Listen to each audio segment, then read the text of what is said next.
Hi, my name is Megan Osborne Harrell, and today we're going to talk about the most amazing things that can help you pretend like you have an intimate relationship with someone on stage, maybe even if you don't know them at all.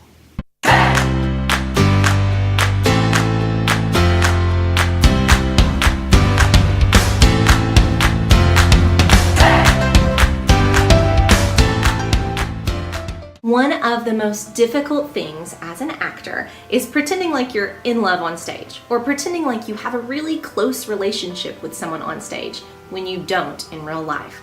Oftentimes you might get thrown into an improvisation scene, or you might be assigned a scene with someone that you really don't know very well. That is so intimidating. I want to help you by teaching you things that I have learned you can easily implement to help you to look like you have a relationship on stage, even when you don't. I don't recommend that this is the way to be a great actor. I'm just saying these are some tools and tips that you can use to get used to being physically intimate on stage with people that you don't know very well, and to fake that you have a relationship until you get comfortable enough to be free and to let go and to just act with all of your heart.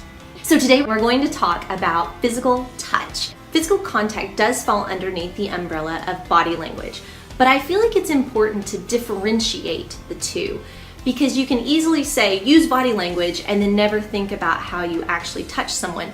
And physically touching someone can be one of the most nerve-wracking things to do on stage. Obviously, there's lots of different kinds of physical contact. So think about where you're touching that person and what that is relaying to your audience. If you think about how my hand physically touching your shoulder can actually read as a really intimate gesture from the audience, then you're a lot more likely to say, okay, I can do that because I am physically just moving my hand to touch their shoulder and that is it. It becomes a lot less intimate for you as an actor while still maintaining the intimacy that the audience needs to see to believe you're in a relationship together. As an actor, you know that physical contact is often written into the stage directions in the show.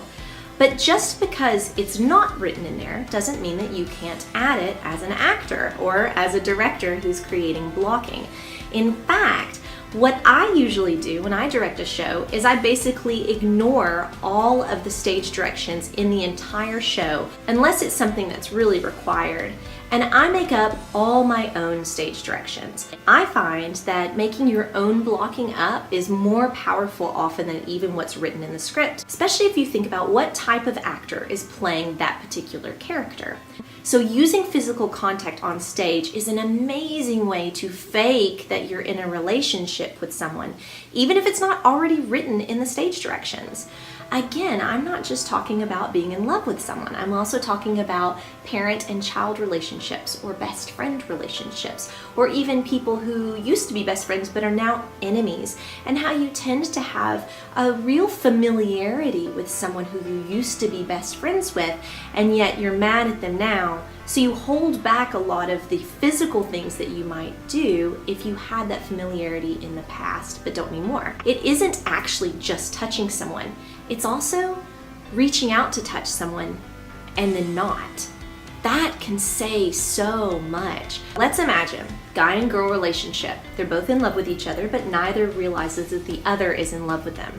So when the guy turns away from the girl in turn looks at him and reaches out to touch him and then thinks better of it and pulls her hand away. That is going to speak volumes to your audience. And that probably wasn't even written in the script, or maybe it was. So think about adding that physical contact, or adding a moment where there's almost physical contact to really get your audience heart beating. Let's think about a parent-child situation. The parent has watched this kiddo grow up their whole life.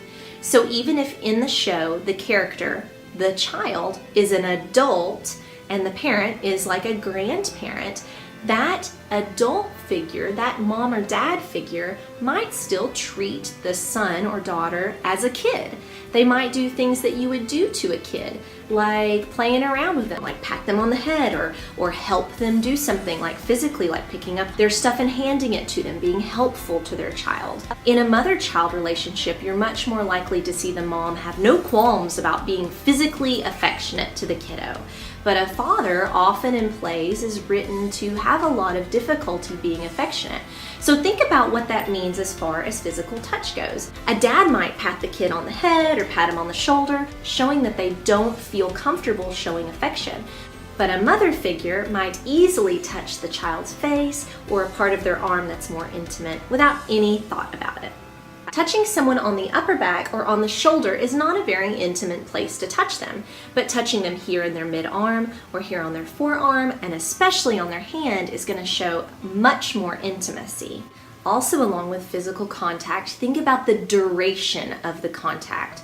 Hugging someone for just a little bit too long, handshake for just a little too long, keeping your hand on their back for just a little too long. Those are things that can really speak to your audience and can mean a multitude of things depending on the relationship of the characters in the show. If I reach over and touch another character's arm in a semi-intimate place, and if I keep my hand there for maybe a little bit longer than necessary, that's definitely going to say to my audience that I am looking for a connection, for sure, with that person. I am looking for their attention, I am looking for a relationship, I am looking to go deeper, whatever it might be. But it's definitely saying that I want something out of this moment. If the script requires you to hug somebody and you give them a quick 1, 2, and then pull away, it's going to show, well, one, it's going to show that you're uncomfortable as an actor being physically that close to another actor on stage, but more than that, it kind of takes away from your character. Unless your character is the kind of person who would never hug, but more often than not, an author isn't going to write a scene where there are two people that really don't like to hug and they hug each other.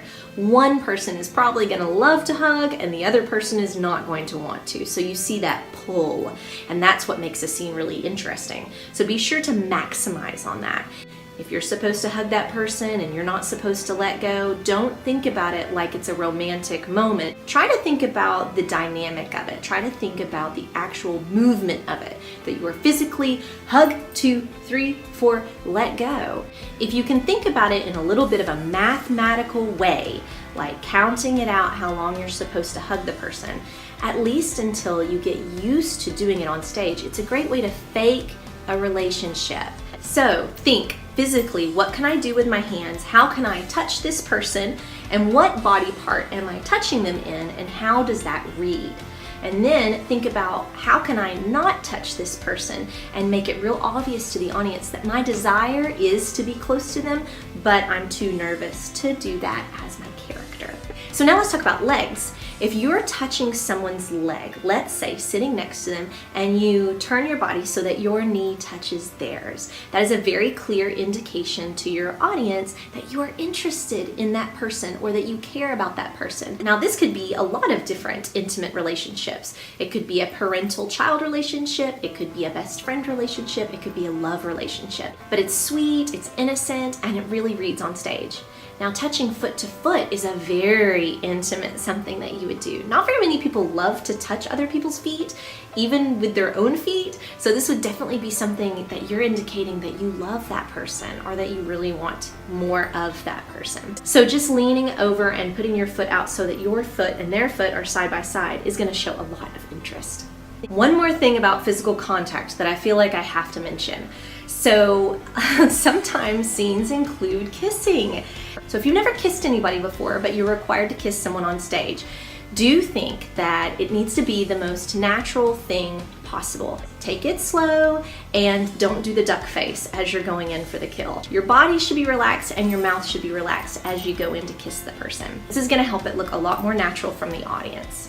Another trick you can do if you're supposed to kiss someone on stage but you feel very uncomfortable about it is you can angle your body away from your audience to make it look like you're kissing the person but really not kiss them on the mouth. That's great if you're doing a scene or something like that, maybe in class, and you just don't feel totally comfortable kissing someone you don't know on stage, which is completely reasonable. So be sure to take some of these tips home with you and implement them the next time you have to be in a scene with someone that you don't know very well. They are super simple and easy to do if you think about them in a mechanical way. Remember, this isn't all you need to become a great actor, but it's a really fast, easy way to fake chemistry on stage if you just need to get over that hump. Next time we're going to talk about eye contact and we're going to talk about proximity. Like, subscribe, and hit that notification bell so you don't miss my next video of faking a relationship on stage. My name is Megan Osborne Harrell, and you got this, guys.